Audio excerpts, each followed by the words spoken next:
I just couldn't stay away. And right here, yeah, we're approaching my favorite area of the airport.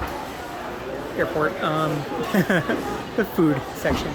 Granted, there's food all over the airport, as you'll find in any airport, but yeah, it's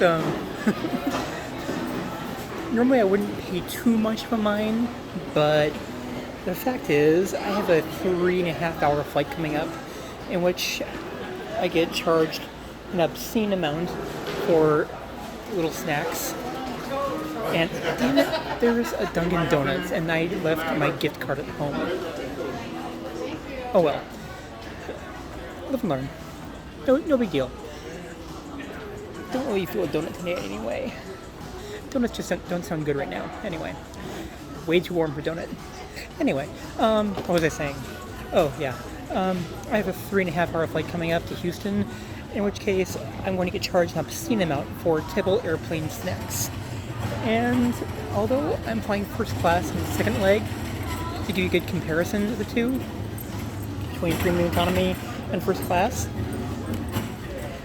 I'm not going to waste my air miles or my hard-earned money on piddly airplane snacks. I would much rather get a snack here at the airport, which is a great idea, actually. I still have about 2 hours or so before I have to be back at my gate. And I know it looks like I'm carrying like no luggage with me right now, and I'm not. But that's because I left my luggage with my ex-boyfriend, who is back at the gate. So, yeah. It leaves me free to wander the airport a bit while he watches the luggage. He wanted to rest for a bit anyway. So, that's pretty much where that is. And we're going to avoid the TSA section. Avoiding them. I've gone through TSA once, don't need to go through there again. I am through TSA until I get to California. So, we're going to take a short tour of the airport. It's a rather small international airport, not tiny, but small.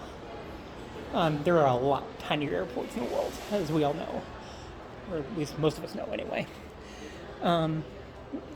Like Paro Airport in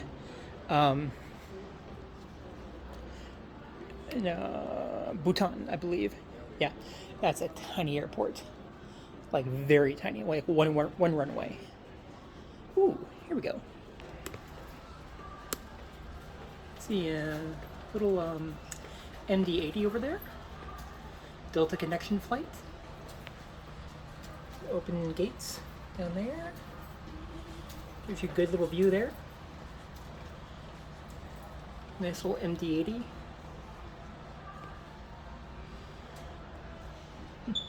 They're preparing for... Oh, they're refueling the aircraft. I love seeing effects like that. It's pretty awesome. There's the B gates over there. And the tower controller for Delta. Of course, we are flying United today, so we're not going to focus too much on Delta. See, the thing is, I don't mind Delta at all for international travel. You'll see more of that in probably in next year. But I prefer United for local or national travel, rather. I don't want to say local, but national travel, transcontinental travel within the U.S. And when I say within the U.S., I mean including Hawaii. I really have no intention of ever going to Alaska. I might go just to say I've gone, but that's about it.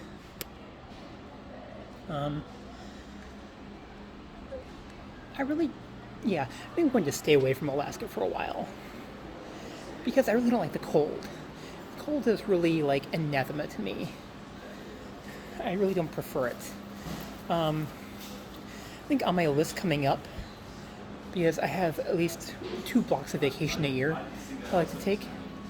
I'm going to take, I have Mexico City coming up, Ho Chi Minh City, and several destinations within the U.S. I'm planning on taking too. So that'll give you a pretty good idea of where I'm going within the next year or so. Let's see here. We're coming up in the A gates. We just passed B. B is primarily Delta and Southwest. Yep. A gates, I believe, are primarily, as I mentioned at the very start when I got here, are primarily like low tier, ultra low cost ULC carriers, Spirit and Frontier, among others. Let's see. Coming up.